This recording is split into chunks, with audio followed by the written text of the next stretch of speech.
बिस्मिल्लाहिर्रहमानिर्रहीम अस्सलाम वालेकुम वरहमतुल्लाहि वबरकातुहू। नाज़रीन, अहवाल ज़ारा के साथ आपका मेज़बान महर सीमाब एक बार फिर हाज़िर। नाज़रीन, अहवाल ज़ारा में आज हम मौजूद हैं डिस्ट्रिक्ट हेडक्वार्टर अस्पताल हरीपुर में।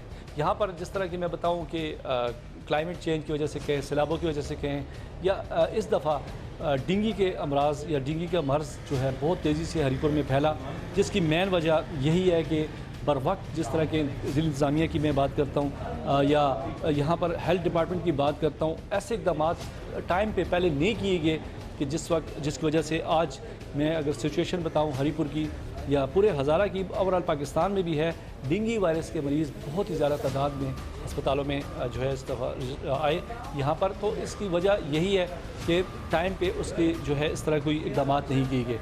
हरीपुर के अस्पताल की मैं बात करूँ, प्राइवेट अस्पतालों की बात करूँ, यहाँ पर डेंगू के पेशेंट जितने वार्ड्स, स्पेशल भी वार्ड बनाए गए, मुख्तलिफ वार्ड्स को कन्वर्ट किया गया डेंगू की आइसोलेशन के हवाले से, लेकिन उसके बावजूद भी यहाँ पर तादाद बढ़ती जा रही है। वजह क्या है?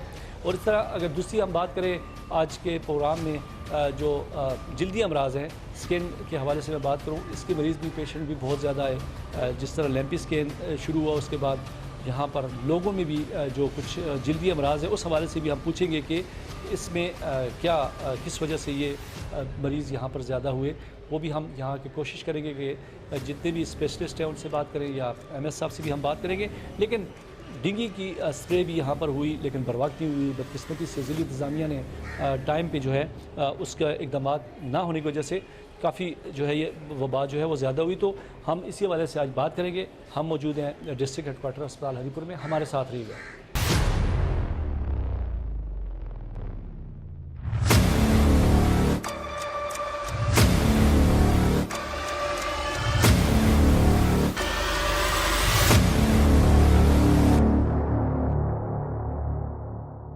जी नाज़रीन, जिस तरह के आज के प्रोग्राम में मैंने आपको कहा, हम मौजूद हैं डिस्ट्रिक्ट हेडक्वार्टर अस्पताल हरीपुर में।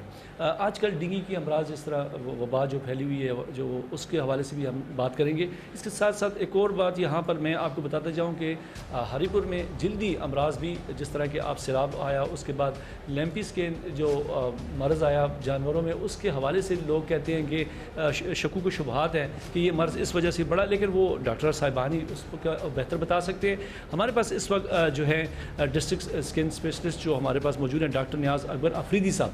हम उनसे पूछेंगे कि जल्दी अमराज के हवाले से वो क्या कहते हैं। अस्सलाम वालेकुम डॉक्टर साहब। वालेकुम सलाम। कैसे हैं आप? अल्हम्दुलिल्लाह ठीक ठाक। सीमाब साहब, आपका बहुत शुक्रिया। आपने जल्दी अमराज के बारे में डॉक्टर साहब, मैं ख़ुद भी इसमें आपके पास आया, लेकिन यहाँ पर मैंने देखा कि बहुत ज़्यादा पेशेंट्स भी इसमें इन्वॉल्व हुए हैं कि ये बीमारी आई है, लेकिन अब किसी को नहीं पता एलर्जी है क्या है। आप ही बेहतर बता सकते हैं, नाज़रीन को क्या कहना चाहेंगे? देखिए जी, हरीपुर के लिहाज से हरीपुर में 3-4 बीमारियाँ बड़ी कॉमन है। एक तो स्केबीज़ है, एक एक्जेमा है, दूसरे फंगल और बैक्टीरियल इन्फेक्शन है। अब स्केबीज़ इस तरह की होती है कि घर में अगर एक फ़र्द को ये हो जाती है, ये कंटेक्ट के साथ होती है, जिसको हम कहते हैं कि छूत की बीमारी भी कह सकते हैं। हाथ के मिलाने से होती है, ठीक है, कपड़े के कांटेक्ट से हो सकती है। घर में अगर एक फ़र्द को होती है तो उससे दूसरे को पूरा घर बल्कि पूरा मोहल्ला भी इन्फेक्टेड हो सकता है, ठीक है, और क्राउडिंग की वजह से हो सकती है। तो एक तो ये है। दूसरी बात कि यहाँ पर एलर्जी बड़ी कॉमन है। हरीपुर में हरियाली बहुत ज़्यादा है, मिट्टी, घास, गर्द गुबार का इस्तेमाल, ठीक है, इसकी वजह से ये बढ़ती है। ज़्यादा साबुनों के इस्तेमाल से जिल्द की खुश्की की वजह से होती है, ठीक है। डॉक्टर साहब, आपने एक बात मैं यहाँ पूछूंगा, स्केबीज़ का आपने कहा जो भी है एलर्जी, ये कैसे फ़र्क मालूम होगा कि ये वायरल होगी या मसाल और किसी दूसरे को भी लग सकती है? एलर्जी तो नहीं, मेरा ख्याल है दूसरे को लग सकती है। एलर्जी थोड़ा सा नजर, एलर्जी जो है ना वो ख़ानदानों में रन करती है। मसलन अगर एक बंदे को जिल्द की एलर्जी है तो उसके ख़ानदान में या तो निछे होंगी या दमा होगा या आँखों में से पानी आना या धड़पड़ की तकलीफ़, मतलब फैमिली हिस्ट्री ज़्यादा कॉमन होती है। फिर उसके बाद एनवायरमेंटल फैक्टर होते हैं, मतलब वो घास, गर्द गुबार, दरख्त, जानवर। जबकि जो स्केबीज़ है इसमें कोई फैमिली हिस्ट्री नहीं होती है। इसमें घर में एक बंदे को लग जाती है, उसके साथ आपका कांटेक्ट होता है, उससे दूसरे को लग जाती है। तो ये मेन एक फैक्टर है। और स्केबीज़ इन्फेक्शन है, जबकि जल्दी एलर्जी जो है वो एलर्जी की एक किस्म है। तो ये एक मेन डिफ्रेंशिएटिंग पॉइंट है। और दूसरी बात, स्केबीज़ जो है ना एरिडिकेट होती है, ख़त्म होती है, आप उसका प्रॉपर इलाज करते हैं। जबकि जो एक्जिमा है, आपने उसके प्रेसिपिटेटिंग फैक्टर को ख़त्म करना होगा और उसकी प्रॉपर ट्रीटमेंट लेनी होगी। और जिस वक्त आप उसकी प्रेसिपिटेटिंग फैक्टर फिर ज़्यादा होंगे, ट्रीटमेंट छोड़ेंगे तो फिर ये दोबारा ताज़ा होकर इंसान पे आ जाती है। बाकी इमरान साहब भी आपको बताएंगे, हमारे दूसरे डिस्ट्रिक्ट डर्माटोलॉजिस्ट हैं, वो भी आपको बताएंगे, वो भी अपनी उससे वो करेंगे। बिल्कुल बिल्कुल लेकिन जी, ये कॉमन है, ये common स्केबीज, एक्जिमा, बैक्टीरियल और फंगल इन्फेक्शन। नाज़रीन बिल्कुल इस हवाले से इस तरह के आजकल बड़ी बात मशहूर हुई, मैंने देखा कि लोगों ने गोश्त खाना छोड़ दिया, दूध पीना जो आम खुला दूध जो मार्केट से लेते थे वो भी लेना छोड़ दिया, दही का इस्तेमाल कम कर दिया। आया इसमें कितनी सदाकत है कि ये बीमारी जिस तरह दूध से लगती है या पीने से या किसी वो हम डॉक्टर साहब से पूछेंगे, उस हवाले से भी हम बात करते हैं। जी नाज़रीन, जिस तरह के नियाज़ अकबर साहब ने भी तफसीली स्कैन के हवाले से कहा, लेकिन हमारे साथ इस वक्त मौजूद है डॉक्टर इमरान शफ़ी साहब जो कि डिस्ट्रिक्ट स्कैन स्पेशलिस्ट ये भी हैं। तो जिस तरह लैम्पी स्कैन की बात की, मैंने कहा कि यहाँ पर लोग जो है ना गोश्त खाना जानवर को छोड़ दिया, कोई दूध का इस्तेमाल किसी ने बंद कर दिया, कि कितनी सदाकत है कि आया ये मर्ज़ फैलता है जानवरों से इंसान की तरफ, लेकिन लोगों ने वो चीज़ें छोड़ दी हैं। तो डॉक्टर साहब भी इसका मज़ीद तफसीलात वही बताएँगे। डॉक्टर साहब, लैम्पी स्कैन आया, लोगों ने दूध जो है जानवरों का पीना छोड़ दिया, चाय जो है दूध वाली छोड़ दी, और इसके साथ साथ गोश्त खाना छोड़ दिया। मैं देख रहा हूँ मार्केट में लोग नहीं आए, तो इसमें क्या वाकई इससे मर्ज़ जो है वो जाता है? थैंक यू सिमाब साहब, आप आएँ और ये बहुत अच्छा आप प्रोग्राम कर रहे हैं कि लोगों में अवेयरनेस आए। एक्चुअली देखें, अगर ये इस तरह की कोई बीमारी होती और वो जानवरों से इंसानों में आती तो हमें अभी तक NIH की तरफ से या हेल्थ डिपार्टमेंट की तरफ से कोई ना कोई गाइडलाइंस आ चुकी होती। और बाकी ये मैं ये बताना चाह रहा हूँ कि अभी तक हमें ऐसा कोई केस भी रिपोर्ट नहीं हुआ है, ना ही कोई ऐसी हमें गाइडलाइंस आई है कि लंपी स्किन और वेटरनरी जो जानवरों की बीमारियां हैं उनमें से ये बीमारी इंसानों में मुंतकिल होने का ख़दशा है या कि केसेस रिपोर्ट हुए हैं। तो इसलिए उन्होंने अभी तक कोई हमें ऐसी गाइडलाइंस भी नहीं दी, ना हमने ख़ुद पर्सनली कोई ऐसी केस देखा है अभी तक इस हैवी OPDs में हम जो करते हैं। तो दूसरी बात यह है कि आप जो है ना, इसमें यही है कि जो भी लंपी स्किन का एनिमल होता है उसको वेटरनरी डॉक्टर्स ट्रीट करते हैं, उधर ही ट्रीट करते हैं, वही सारा अच्छे तरीके से उसका इलाज कर लेते हैं। जानवरों में से इंसानों में अभी तक ना ही कोई गोश्त के ज़रिए ना ही दूध के ज़रिए कोई ऐसी केस रिपोर्ट हुआ है। तो मैं यही कहूँगा कि लोगों को यही मैं कहूँगा कि आप ज़्यादा खौफ में मुब्तला ना हो, और अगर कोई केस रिपोर्ट हुआ या कोई हमें गाइडलाइंस आई तो ज़ाहिर बात है हम तो बैठे ही इसलिए हैं कि आवाम की सबसे पहले हम आवाम को आगाह करें इस चीज़ के बारे में। मगर अभी तक हमें इस चीज़ के लिए कोई वो गाइडलाइंस नहीं आई गाइडलाइंस नहीं आई। लेकिन इमरान साहब, मैंने देखे हरीपुर में लैम्पी स्किन के जानवर मैंने भी देखे, अगर वो ज़िबा होकर मार्केट में आते हैं उसका फिर ज़ाहिर बात है कोई इफेक्ट तो होगा ना, क्योंकि जो जानवर वाकई उसको ऐसे डिजीज़ हों तो वो लैम्पी स्किन का मर्ज़ हो उसमें, तो वो अगर फिर मार्केट में गोश्त आ जाए तो फिर ये तो देखें इदारों का काम है कि उस चीज़ को रोकें। जो वेटरनरी डॉक्टर्स हैं उनको चाहिए कि इस चीज़ को इस चीज़ का उसी टाइम सद्देबाब करें, वो गोश्त को मार्केट में लाने ही ना दें। और जो डिस्ट्रिक्ट एडमिनिस्ट्रेशन है उनका काम है कि वो इन चीज़ों पे ज़रा बगौर बहुत मतलब उसका जायज़ा लें और हर जगह पे उनको देखें, कसाबों की दुकानों पे कि कोई ऐसा जानवर ज़िबा हो के कसाबों की दुकानों पे और कसाईयों की दुकानों पे ना आए। तो ये तो डिस्ट्रिक्ट एडमिनिस्ट्रेशन का काम है। हाँ, जो गोश्त खा के किसी को कुछ हो जाता है तो वो हमने अभी तक कोई ऐसा लंपी स्किन वाला केस नहीं देखा कि उसको जिस तरह लंपी स्किन हो गई है। बेजारी बात है, गोश्त अगर उसका हो उस जिसमें वायरस हो तो हो सकता है उसका पेट ख़राब हो जाए बच्चे का या बड़ों का। हाँ, मगर ऐसी बीमारी हमने उनकी जिल्द में अभी तक आते हुए नहीं देखी है। सुनी सुनाई बात को आगे ना बढ़ाएं और एक प्रोफेशनल डॉक्टर के पास जाएं और उससे एडवाइस लिया करें। जी नाज़रीन, डॉक्टर अफरीदी साहब और इस तरह इमरान साहब जो कि डिस्ट्रिक्ट स्पेशलिस्ट स्किन के, उनसे हमने पूछा, यही बात है कि जिस तरह के लोगों में काफ़ी चीज़ें मतलब ऐसी वायरल खबरें हुई कि कहा कि इसमें आप गोश्त खाना छोड़ दें या दूध जो है वो जिस तरह गाय का दूध हो गया, काफ़ी खबरें थी। तो डॉक्टर साहब ने कि आपने बात सुनी, हमारा भी यही यहाँ पर मकसद है आने का कि जिस तरह के ज़ाहिर बात है कि वही बंदा इसका बता सकता है जो कि इस शोबे से वाबस्ता हो। तो डॉक्टर साहब ने बड़ी तफसीलन बताया। नाज़रीन, इस तरह एक और वबा डेंगू वायरस भी हरीपुर में, अगर पूरे पाकिस्तान में है लेकिन हरीपुर में में भी तशवीशनाक हद तक इजाफा हुआ। हम वहाँ भी जाएंगे, डॉक्टर साहब से पूछेंगे कि आजकल जो बीमारी जो डेंगू वायरस जो है मज़ीद हरीपुर में ज़्यादा हुआ और यहाँ पर कितने मरीज़ आए और इस हवाले से भी बात करेंगे। हमारे साथ रहेगा।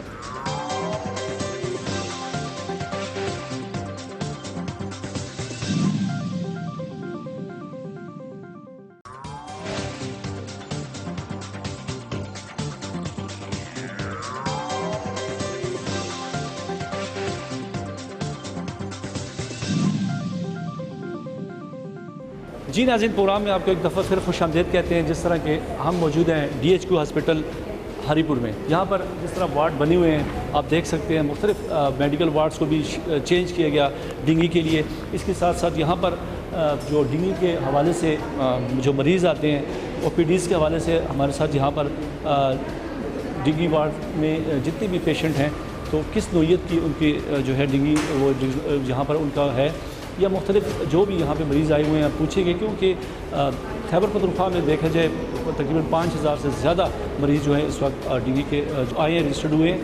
तो डॉक्टर साहब हमारे साथ मौजूद हैं, हम मज़ीद तफ़सीलात उनसे लेंगे कि हरीपुर की क्या सूरत हाल है उस हवाले से बताएंगे। अस्सलाम वालेकुम डॉक्टर साहब। वालेकुम सलाम। कैसे हैं? क्या ठीक है डॉक्टर साहब, यहाँ पर मैं देख रहा हूँ डेंगू के काफ़ी मरीज़ जो जिस तरह भी मैंने विज़िट किया देखा कि मेडिकल वार्ड्स भी शिफ्ट हुए, उसमें बनाए गए। टोटल कितनी OPDs और किस नौइयत के यहाँ पर पेशेंट आपके आए हैं? अच्छा, बिस्मिल्लाहिर्रहमानिर्रहीम।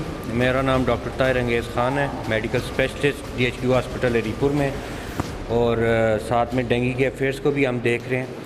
तो सबसे पहली बात यह है कि इस दफ़ा जो हम काफ़ी गुज़श्ता कई सालों से डेंगू की वबा के साथ लड़ रहे हैं, लेकिन इस दफ़ा जो एपिडेमिक आया है और इस दफ़ा जिस तरह के केसेस आए हैं वो पिछली हिस्ट्री में सबसे ज़्यादा जो है डेंगू के केसेस इस दफ़ा रिपोर्ट हुए हैं हमारे पास। और इसी लिहाज से तकरीबन ओवरऑल सूबे में भी ऐसे हालात हैं और हरीपुर में भी जो डेंगू की जो बड़ी तशवीशनाक सूरत हाल है जिससे हम, और ऑब्वियसली जिस वक्त मरीज़ बीमार होता है तो वो हमारे पास हॉस्पिटल्स में, प्राइवेट हॉस्पिटल्स, गवर्नमेंट हॉस्पिटल्स जहाँ पर भी है उधर इनका इन्फ्लक्स होता है। तो हमारे इस दफ़ा DHQ में बहुत ज़्यादा डेंगू के पेशेंट्स आए हैं और जिनको हमने बर वक्त जो है उनको प्रॉपर्ली उनको डायग्नोस किया, उनकी तशख़ीस की है और उसके बाद उनका इलाज शुरू कर दिया। हमने मेजॉरिटी पेशेंट्स जो हैं OPD की बेसिस पर हज़ारों के हिसाब से जो है पेशेंट्स हैं जिनको हम हमारे और भी डॉक्टर्स हैं, मेडिकल स्पेशलिस्ट हैं, उन्होंने और हम सब ने मिलकर इसको ट्रीट किया है और पेशेंट काफ़ी इम्प्रूव भी हुए हैं। इसके अलावा जो सीरियस पेशेंट्स होते हैं जिनको मसलन जो उनको बहुत ज़्यादा उल्टियाँ आ रही होती हैं, जो कि खाना नहीं खा सकते, टैबलेट्स नहीं ले सकते, या जिनके अंदर डेंगू की जो पेचीदगियाँ आ जाती हैं, उनके लिए फिर हमने हमारे MS साहब हैं और उनकी काविशों से और हमने यहाँ पर एक वार्ड जो है डेंगू वार्ड बनाया है और जिसमें अभी हम उसी में खड़े हैं और आपने देख सकते हैं कि हमारे तकरीबन हर बेड पर पेशेंट डेंगू का सीरियस फॉर्म। बिल्कुल डॉक्टर साहब, ये क्या वजह है? जिस तरह आपने कहा इस दफ़ा इजाफा हुआ, पिछली भी पहले भी आता रहा लेकिन बहुत कम, लेकिन इस दफ़ा क्या वजह है? क्लाइमेट चेंज या क्या वजह है कि डेंगू के मरीज़ बहुत ज़्यादा है? इसमें मुख्तलिफ यानी कि वो हैं। एक तो इस दफ़ा मौसमी हालात, जिस तरह बारिशें बहुत ज़्यादा हुई हैं, बहुत ज़्यादा बारिशों की वजह से पानी स्टैगनेट खड़ा हो गया है जहाँ पर डेंगू के लार्वा ने पैदाइश हुई है। इसी तरीके से मौसम की जो एनवायरमेंटल जो चेंजेस आ रही हैं उसकी वजह से भी जो डेंगू का मच्छर है उसको ग्रोथ का काफ़ी मौका मिला है। और दूसरा ये है कि कुछ एहतियाती तदाबीर भी ये जो अभी आपने बात की, मैंने डॉक्टर साहब ये मैं देखा, हमारा मकसद भी यही है कि आवाम को नहीं पता घरों में या जैसे मोहल्लों में पानी की वजह से भी जिस तरह साफ़ पानी की वजह से आता है, तो क्या कहेंगे, वो क्या करें? क्योंकि देखें वो लोग भी इसमें अवेयर नहीं है। तो आप क्या कहना चाहते हैं, उनको क्या मैसेज देना चाहते हैं? बिल्कुल, असल में मसला ये है कि यहाँ पर तो मरीज़ तब आ जाता है कि जब वो बहुत सीरियस फॉर्म में होता है, बीमार होता है, उसको तो हमने ट्रीट करना ही है। लेकिन असल बात यह है कि वो बीमार हो ही ना, उसके लिए जो एहतियाती तदाबीर हैं वो यही है कि आपने जो ड्रेनेज है अपने इसकी ड्रेनेज पानी की ड्रेनेज उसको वो ब्लॉक ना हो, घर में कोई भी मसलन पानी के जो ज़ख़ीरे हैं वो ना हो, गमलों में पानी ना जमा हो, बॉटल्स पड़ी होती हैं। इसी तरह बाहर जो हम मोहल्ले में जो जिस तरह जहाँ पर कूड़ा करकट होता है वहाँ पर पानी ना जमा हो। उसके अलावा जो मेन ड्रेनेज है वो हो ताकि पानी को खड़ा होने का मौका ही ना मिले रोडों पर, नालियों में, नालों में, बरसाती नालों में। इसके अलावा लोगों को खुद चाहिए कि वो अपने फुल स्लीव्स पहने, शाम को जो अपने आप को मच्छर वो करें, नेट्स यूज़ करें घर में अपनों को, बच्चों नेट्स में, क्योंकि बीच में बिजली जाती है। अक्सर लोग कहते हैं जी हम पंखे के नीचे सोते हैं तो हमें मच्छर नहीं काटते। बीच में बिजली जाती है, वो मच्छर तो छुपे होते हैं, वो भी किसी भी वक्त आकर अगर एक घर के एक फ़र्द को काट लिया उसने आगे और ट्रांसमिशन होती है। तो उसके लिए नेट्स का इस्तेमाल, मॉस्पेल का इस्तेमाल बहुत ज़्यादा ज़रूरी है। और बाकी यह है कि सफाई का, ये हमारा दीन हमें बताता है कि सफाई निस्फ ईमान है।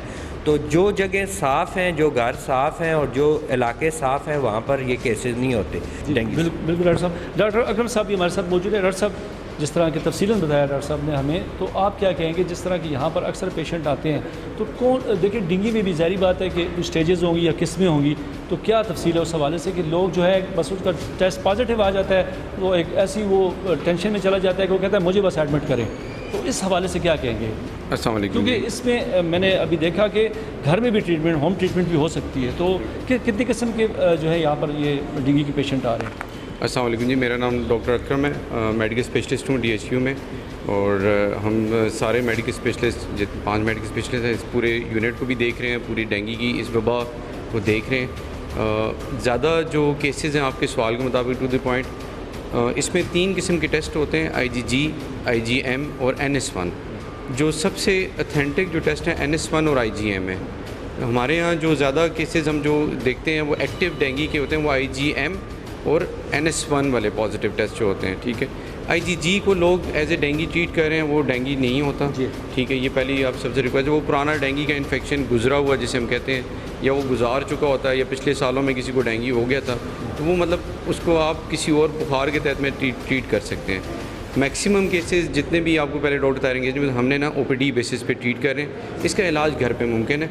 आप पानी ज़्यादा पिएँ, फ्लूइड्स इंटेक ज़्यादा रखें, मुख्तलिफ़ चीज़ें जो है ना, जो टोटके हैं हमारे घरों के, वो लोग बहुत ज़्यादा इस्तेमाल करने की कोशिश कर रहे हो तो उससे हमारा मैदा आदी नहीं होता, तो इसकी वजह से उल्टियाँ स्टार्ट हो जाती हैं, फिर वो पेशेंट डिहाइड्रेट होकर। जैसे पपीता मैंने देखा लोग ज़्यादा इस्तेमाल कर देते हैं, वो मतलब घरेलू टोटके इस्तेमाल करके फिर आपके पास आते हैं। बिल्कुल ऐसा ही है कि मतलब ये पपीता, हम सब यही कहते हैं कि आप एक जो भी चीज़ है उसको एक मुनासिब मिकदार में वो पीना शुरू करते हैं तो बस पीते ही रहते हैं वो। आप नॉर्मल फ्लूइड जो है ना, नॉर्मल घर ORS है, निमकोल है, फ्लूइड्स हैं घर के, लेमन का रस पी लें जी, फलाना पी, ये चीज़ें फिर इसमें फिर मैदे ख़राब होते हैं। तो हमारी यही कोशिश होती है कि आप इंकरेज करें नॉर्मल जो आपका मैदा जिस पे आदी है जिन चीज़ों पे वो लें। फ्लूइड इनटेक, पानी सबसे ज़रूरी पानी है। पानी के साथ अक्सर मैदे नहीं, हमने नहीं देखा कि अभी तक किसी को डेंगू खुद भी मैदा ख़राब कर रहा होता है। और पहली जो चीज़ कमज़ोर हो उसके ऊपर आप बहुत ज़्यादा डालेंगे तो मेडिसिन भी हैं, पैनाडोल भी है।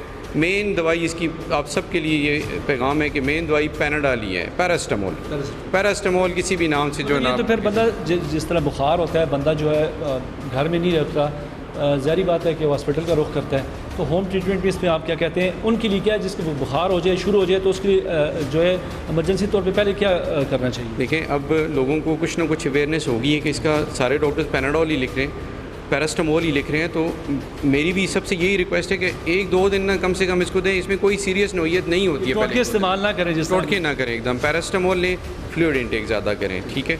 उसके बाद अगर आप समझते हैं कि नहीं ये ठीक नहीं हो रहा पेशेंट, उसमें मुख्तलिफ नोयतें हैं, फिर वो डॉक्टर्स के पास फिर रजू कर लें। और क्योंकि इसके हमारी OPDs का जो बर्डन है वो बहुत ज़्यादा है कि पहले दिन भी लोग जो है ना वो भाग के आ जाते हैं, ठीक है, उनके लिए कंसर्निंग होते हैं, बुखार है जी, डॉक्टर को दिखाना ज़रूरी है, लेकिन डेंगू की अलामात यही हैं, तेज़ बुखार, ठीक है। पैनिक ना करें, बस ये याद रखें कि पैनिक ना करें। अगर डेंगू किसी को डायग्नोज हो भी गए तो बराए मेहरबानी पैनिक ना करें, से एहतियात करें कि जिससे एक मरीज़ को अगर डेंगू घर पे आ गए तो बराए मेहरबानी उसको तो सबसे पहले मॉस्पेल लगाएं, ठीक है। उसको ये नहीं कि नेट के अंदर ही डालना लाजमी नहीं है, उसको मॉस्पेल ज़रूरी है ताकि वो देखें वॉशरूम भी जाएगा वो नेट साथ तो नहीं लेके जा सकता। तो बाहर भी निकलेगा किसी वक्त उसका दिल घबरा भी जाता है, तो मॉस्पिल ज़रूरी है। बाकी घर वाले भी मॉस्पिल रखें। तो डॉक्टर ताहिर ने भी आपको बताया कि यही एहतियाती तदबीर हैं। हर वक्त टीवी पे, हर जगह प्रोग्राम्स पे यही सारे हम सुन रहे होते हैं कि ये करते नहीं हैं हम, ठीक है। तो ये चीज़ें करनी ज़रूरी है कि इसको फैलाव से रोका जा सके। बिल्कुल, जिस तरह डॉक्टर साहब ने कहा, डॉक्टर तारिक अब्बास साहब और सर अकरम साहब ने बड़ी तफसीलन जो है सारी बात बताई कि हम जो है ये पैनिक, जिस तरह वो लोग जो हैं बिल्कुल जैसे ही उनको बुखार होता है तो ज़हरी बात है हॉस्पिटल ही आना होता है, लेकिन उससे पहले जिस तरह घरेलू टोटके अक्सर लोग इस्तेमाल करते हैं उससे और ज़्यादा तबीयत भी ख़राब होने का खदशा होता है। तो बिल्कुल आप रजू करें डॉक्टर से। जिस तरह कहा इसकी और इलाज नहीं है, जो मेन इलाज जो है वो पैरासीटामोल और जिस तरह पैनाडोल यही है। तो यही आप साथ के साथ बुखार की इलामात आपको शुरू हो जाएँ तो इस मैगी मेडिसिन से आप शुरू करें, उसके बाद आप डॉक्टर साहब से भी रुजू करना। इस तरह हम अभी कोशिश करेंगे MS साहब से भी बात करें कि ओवरऑल DHQ हॉस्पिटल में जिस तरह के मैंने अमराज की बात की, आज हमने जो स्किन के हवाले से बात की या इसके साथ DB के हवाले से MS साहब से भी हम कुछ तफसीलात देंगे। हमारे साथ भी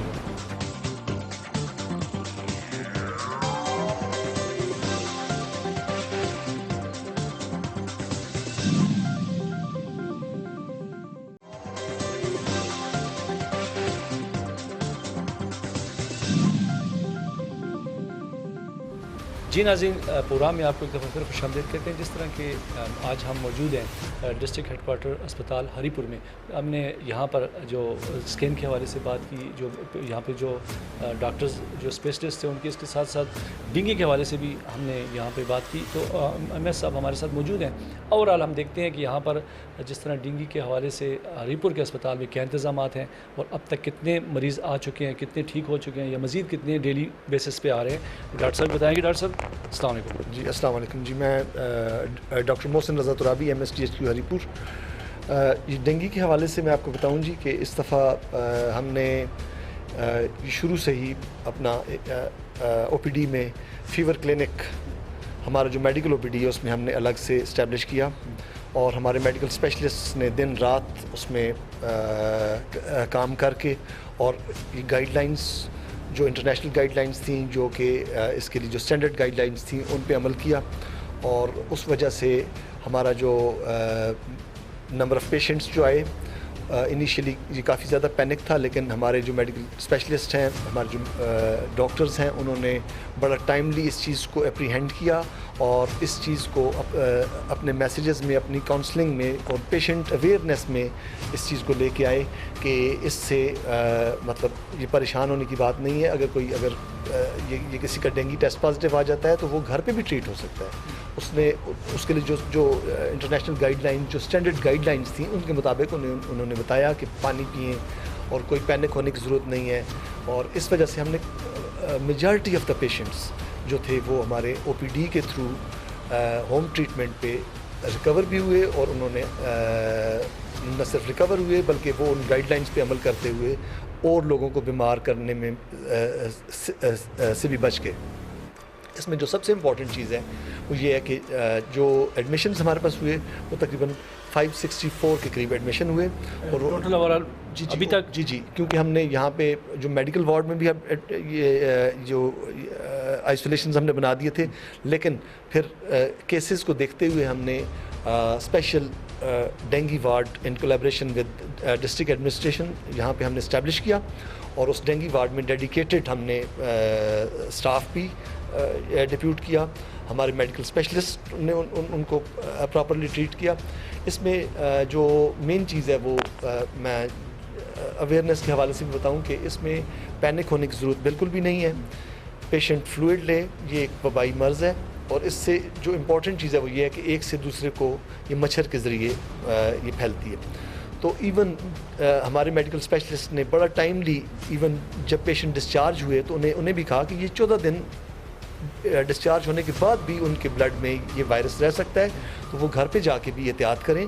और अल्हम्दुलिल्लाह इनिशियली ये था कि एक घर के 15-15, 20-20 लोग और एक कम्युनिटी के 15-15, 20-20 लोग भी आ रहे थे, लेकिन अब अल्लाह का शुक्र है कि स्पोरेडिक केसेस हैं, कोई उस तरह नहीं है। पहले एक घर के हमने 9 ये पेशेंट्स भी ट्रीट किए हैं। लेकिन इसमें जो इम्पॉर्टेंट चीज़ है वो ये है कि हमने जो चीज़ ज़हन में रखनी है वो ये है कि इवन जब पेशेंट सिम्टम फ्री हो जाता है, जब उसे बुखार ख़त्म भी हो जाए, फिर भी वो 14 दिन तक अगर उसे मच्छर काटे और वो मच्छर किसी दूसरे शख्स को काटे तो ये बीमारी हो सकती है। दूसरी वजह ये है कि हम लोग रूटीन से हट के जब एक जो हमारे जो मशरूबात या जो चीज़ें हम रूटीन में खा रहे होते हैं, वो हमारे मैदे भी उसके आदी होते हैं। अगर हम उससे हट के कोई नई चीज़ बाज़ वक़्त शुरू कर लेते हैं, जैसे ये बड़ा कॉमन है कि जी ये पपीता खा लिया, या अब बाज़ वक़्त अब तो काफ़ी सारी हर्बल प्रोडक्ट्स भी आ गई हैं कि जो कि ये पानी में आप घोल के पी लें या इस तरह कर लें। उसका जो नुकसान होता है वो ये है कि एक तो हमारे मैदे उसके आदी नहीं है, हमें उसका टेस्ट डेवलप नहीं है, हम उससे वॉमिटिंग शुरू कर देते हैं, उल्टियाँ शुरू हो जाती हैं। तो उल्टियाँ जब शुरू हो जाती हैं इसमें, तो ऑलरेडी पानी की कमी है, और जब उल्टियाँ होंगी तो मज़ीद इसमें ये ख़राब होने का ख़तरा है। तो इसलिए मेरी गुजारिश ये है कि जो इसमें जो एम है वो ये है कि आप अपना पानी जो है वो जिस्म का पूरा रखें। उसमें जब वॉमिटिंग होगी तो उसमें लाजमी बात है कि आपको रगों के ज़रिए और ये ड्रिपों के ज़रिए पानी देना पड़ेगा, लेकिन जी उससे ज़्यादा गिरती हैं। तो मेरी गुजारिश है कि पानी का इस्तेमाल करें। पानी ये किसी भी मशरूब जो कि वो रूटीन में जो लोग इस्तेमाल करते हैं वो चीज़ इस्तेमाल करें, ना कि कोई एक अनजानी चीज़ जो कि आ जाए कि जिसका ना टेस्ट डेवलप्ड है उनके लिए, ना उनके मैदे उसको कबूल करेंगे, उससे तो वॉमिटिंग ही होनी है, उससे वॉमिटिंग ही होनी है। तो वो बाज़ वो चीज़ें, और वो बाज़ क्योंकि मरीज़ तो मरीज़ होता है, तो जो उसे देखने आ रहा होता है वो अपने कोई चीज़ बताता है कि ये जी आप इस तरह आप ये ले लें, फ़लाँ बंदे ने ये लिया था तो आप ये लें। तो इसमें जो बुनियादी चीज़ है वो ये है कि इसमें ये पैरास्टामोल बुखार के लिए, और पानी ये अगर खुदा न खास्ता लिक्विड मतलब ज़्यादा यूज़ किया, लिक्विड ज़्यादा यूज़ करें, और बाकी जो चीज़ उसे नहीं अच्छी लग रही, क्योंकि इस बीमारी में भूख भी लगना कम हो जाती है, तो इंसान खुद एक बेजारी की एक कैफियत में होता है। उसमें हर बंदा आके जब अपने वो टोटके देता है तो उससे ये चीज़ें मज़ीद ख़राबी की तरफ जाती हैं। तो इन चीज़ों से भी इम्पॉर्टेंट है कि इंसान अपने जो मौलिज है उसकी उस पर ट्रस्ट करे और उसकी हिदायत पे अमल करे। और मेरी गुजारिश ये है कि अपने माहौल को साफ़ रखें। ये इंशाल्लाह ये कैलेमिटीज़ हमारी जो बहुत बहुत शुक्रिया डॉक्टर साहब। बिल्कुल जी, जिस तरह डॉक्टर साहब ने कहा कि मुख्तलिफ जो यहाँ पर पेशेंट आते हैं, तो ज़ाहिर बात है जिस तरह उन्होंने घरेलू टोटके की बात की, बड़ी ख़तरनाक बात है कि अक्सर लोग जो है ना घर में ही, जिस तरह डॉक्टर साहब ने कहा कि मैदा एक चीज़ रूटीन वाइज आप खा रहे हैं। देखें कहने का और आलम, जब यहाँ पे देखा उन्होंने कि डॉक्टर साहब ने यही कहा कि लिक्विड की चीज़ें जैसे जूसेस हो गई या पैरासीटामोल, पैनाडॉल, ताकि आप रहें और ज़्यादा से ज़्यादा पानी पिएँ। तो यहाँ पर जो पपीता और इस तरह मुख्तलिफ़ किस्म के जो आपको टोटके दिखाए जाते हैं उनसे बचें, आप डॉक्टर के पास आएँ। और इसमें भी उन्होंने कहा कि होम ट्रीटमेंट भी बेहतर है कि आप हॉस्पिटल आएँ, लेकिन यहाँ पर यही है कि लोग एकदम ऐसा वो समझते हैं कि उसके केस पॉजिटिव आ जाए तो एक परेशानी के आलम में वो जो है बस खुद ही पहले ही इतना वो बीमार नहीं होता जितना वो उसमें चला जाता है। तो नाज़रीन, आज के प्रोग्राम का मकसद यही था कि हम यहाँ पर जो ऑथेंटिक्स जितने भी मर्ज़ यहाँ पर हमने यहाँ पर डेंगू के हवाले से बात की या स्किन के हवाले से बात की, वो हमने आपको सुनाई। तो मकसद यही था कि हम अपनी आवाम को अवेयर करें। नाज़रीन, इसके साथ हम अगले प्रोग्राम के साथ फिर हाज़िर होंगे। आज के प्रोग्राम का वक्त हमारा ख़त्म होने जा रहा है। अपने मेज़बान महर सिमा आपको इजाज़त दें, दुआ में याद रखें। अल्लाह हाफ़िज़।